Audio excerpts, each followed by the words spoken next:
तो गाइस, आप सबको मेरा नमस्ते। आज मैं आप सबको ऐसे 2 आसनों के बारे में बताऊंगी जिसको करने से, जिनके रेगुलर अभ्यास से आपकी रीढ़, आपकी स्पाइन काफ़ी फ्लेक्सिबल हो जाती है और काफ़ी हद तक ये दोनों देखने में भी काफ़ी सिमिलर हैं और इनके कुछ बेनिफिट्स भी काफ़ी सिमिलर हैं।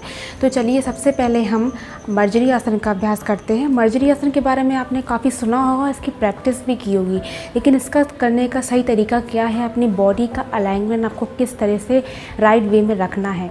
तो चलिए आज मैं आपको बताती हूँ, आप चाहें तो मेरे साथ साथ भी अभ्यास कर सकते हैं।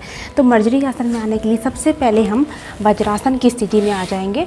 वज्रासन की, जैसा कि आप सब जानते हैं, अपने नितंबों को अपनी एड़ियों पे इस तरह से जमा के रखना है और 5 टाइम आपको इनहेल एंड एक्सेल ब्रीदिंग करनी है, जिससे कि आपकी बॉडी एंड माइंड एकदम विश्रांत हो जाए, शांत हो जाए। और उसके बाद आपको मर्जरी आसन के लिए पोजीशन लेनी है। अपने एड़ियों, अपने पैरों के बीच में इस तरह फासला रखते हुए अपने घुटनों पे इस तरह से खड़े होना है। 1.5 फीट का अपने पैरों के बीच फासला रखना है और अपने हाथों को भी अपने पैरों की घुटनों की सीध में इस तरह से अपनी मैट पे पंजों को इस तरह जमाना है। अपनी उंगलियां सामने की तरफ रहेंगी और दोनों के बीच फासला बिल्कुल पैरों के बीच जितना फासला उतना रखना है।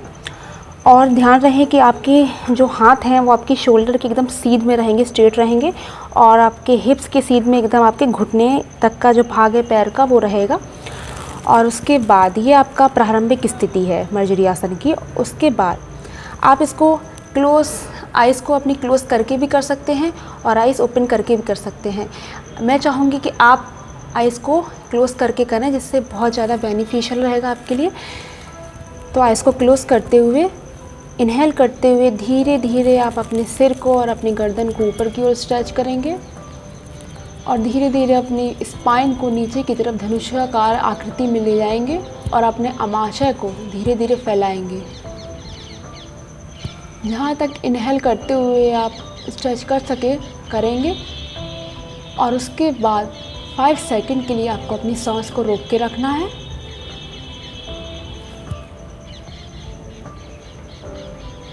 और 5 सेकंड कंप्लीट होने के बाद धीरे धीरे अपने सिर को और अपनी नेक एरिया को नीचे लाते हुए, एक्सेल करते हुए धीरे धीरे अपनी धनुषाकार आकृति वाली स्पाइन को ऊपर की ओर स्ट्रेच करेंगे और अपने अमाशय को संकुचित करते जाएंगे। और इस स्थिति में आपका सिर आपकी दोनों भुजाओं के मध्य में रहेगा और यहाँ पर आपको एक्सेल करने के बाद अपनी सांस को रोके रखना है 5 सेकंड तक।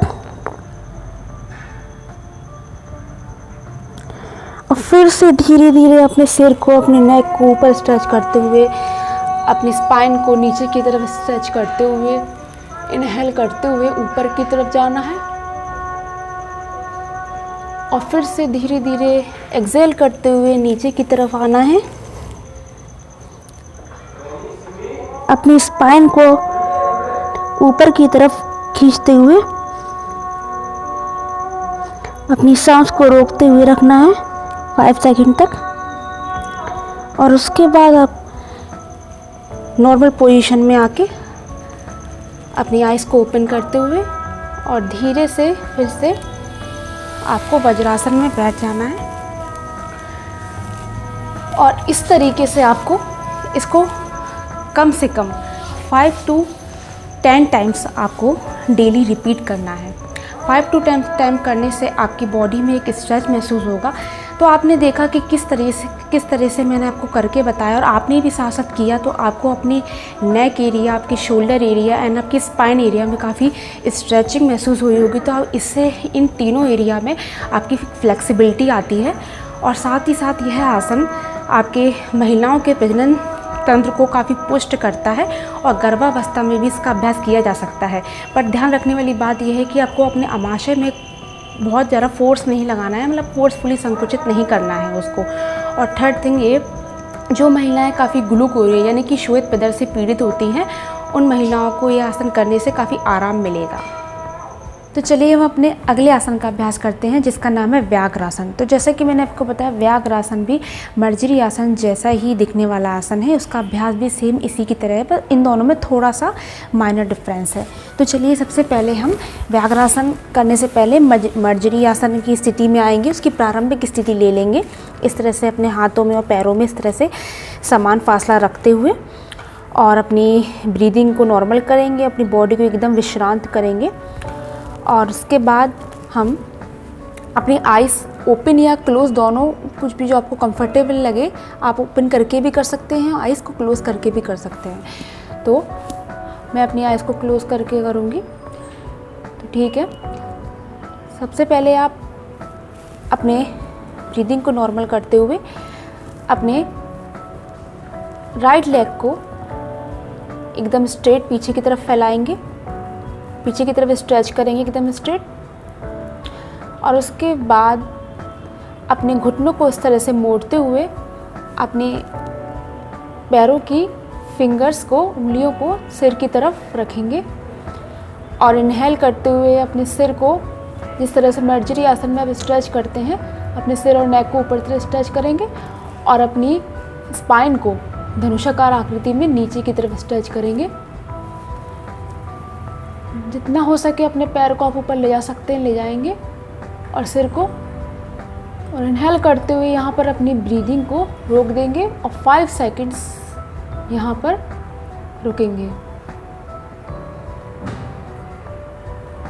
और 5 सेकंड्स रुकने के बाद धीरे से अपने सिर को, अपने नेक को इस तरह से नीचे लाते हुए, नॉर्मल करते हुए अपने पैर को एकदम से सीधा कर लेंगे, राइट लेग को।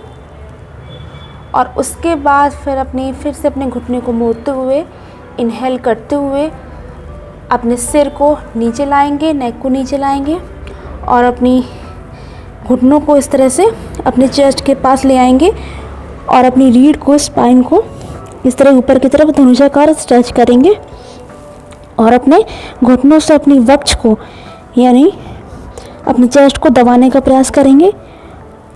और ध्यान रहे कि आपके पैरों के पंजे, उंगलियां आपकी ज़मीन या मैट से टच ना करें। और इसी स्थिति में इन्हें एक्सेल करते हुए 5 टाइम रुकेंगे, 5 सेकंड तक। और इसी के बाद फिर से पीछे की तरफ अपने पैर को स्ट्रेच करेंगे, सीधा करेंगे। और उसके बाद अपने घुटनों को फिर से मोड़ते हुए, इनहेल करते हुए ऊपर की तरफ पैर को ले जाएंगे और सिर को ऊपर ले जाएंगे और अपनी स्पाइन को इस तरह धनुषाकार फिर से बना लेंगे। और इनहेल करते हुए 5 सेकंड रुकेंगे और फिर से अपनी रीढ़ को एकदम नॉर्मल करते हुए पैर को स्ट्रेच करेंगे, पीछे की तरफ सीधा कर लेंगे। और उसके बाद धीरे से अपनी आइज़ को ओपन करते हुए अपने लेग को नीचे रख लेंगे और अपनी स्पाइन को एकदम नॉर्मल कर लेंगे, ब्रीदिंग को नॉर्मल कर लेंगे। और इस तरह से वज्रासन में आते हुए इस तरह से आप नॉर्मल स्थिति में आ जाएंगे। तो जैसा कि मैंने आपको व्याघ्रासन करके बताया, आपने भी मेरे साथ साथ किया। तो जिस तरह मैंने राइट लेग से एक बार प्रैक्टिस करी, तो इसी से आपको 5 टाइम करना है। और फिर नेक्स्ट लेग से, यानी कि लेफ़्ट लेग से भी आपको 5 टाइम करना है, यानी कि 5 टाइम दोनों लेग से करना है। और ब्रीदिंग का बहुत ख्याल रखना है। और सबसे इम्पॉर्टेंट थिंग इसकी क्या बेनिफिशियल है, जब आप पीठ को बार बार अपवर्ड एंड डाउनवर्ड, यानी कि ऊपर नीचे मोड़ते हैं, तो पीठ के में काफ़ी फ्लेक्सिबिलिटी आती है और साथ ही इसमें विश्रांति प्राप्त कराता है ये। और इसके साथ संग इसकी मेरुदंड शिराओं को काफ़ी पोषण मिलता है। ये उन लोगों के लिए बहुत ही ज़्यादा कारगर है जिनको साइटिका की दिक्कत होती है, उनके साइटिक तंत्रिकाओं को काफ़ी शिथिल करता है, यानी रिलैक्स पहुँचाता है, जिससे उनके साइटिका के दर्द में काफ़ी आराम पहुँचता है। और सबसे इम्पॉर्टेंट थिंग, ये महिलाओं की जननांगों को काफ़ी पुष्ट करता है, जैसे कि जो महिलाएँ बहुत ज़्यादा, मतलब कई शिशुओं को जन्म देने वाली होती हैं, उनके लिए बहुत ज़्यादा कारगर है। और सबसे इम्पॉर्टेंट थिंग, ये आपकी उदर की पेशियों में काफ़ी खिंचाव लाता है, जिससे कि उनके रक्त संचार और पाचन तंत्र में काफ़ी सुधार करता है, यानी बहुत तीव्र करता है उन्हें। और सबसे इम्पॉर्टेंट थिंग ये है कि ये आपके जो थाइस एरिया का और आपके हिप्स एरिया का जो फैट जमा हो जाता है तो उसको रिड्यूस करने में काफ़ी हेल्प करता है। तो जैसा कि आपने देखा इसके कितने सारे लाभ हैं। अगर आप चाहते हैं कि अपनी लाइफ में ये लाभ गेन कर सकें तो आप मर्जरी और व्याघ्रासन को करना बिल्कुल भी ना मिले, अपने डेली रूटीन में उसे अपनाएं। और ख़ासकर महिलाओं के लिए तो बहुत ज़्यादा ही इम्पॉर्टेंट है, क्योंकि गर्भावस्था के समय भी इसको अगर करते हैं तो बहुत ज़्यादा आराम मिलेगा आपको। और गर्भावस्था के दौरान आप इसको करेंगे तो आमाशय के आपको तीव्रता से संकुचित नहीं करना है, यानी कि फोर्सफुली आपको उसमें दबाव नहीं डालना है। तो इसी के संग आप दोनों आसनों का अभ्यास करिए, अपने लाइफ में और जीवन में अपना लाभ उठाइए। तो इसी के साथ आज का वीडियो यहीं समाप्त करती हूँ। आप सभी को मेरा नमस्ते गाइस, और इस वीडियो को लाइक, शेयर और सब्सक्राइब करना बिल्कुल भी ना भूलें। Bye guys.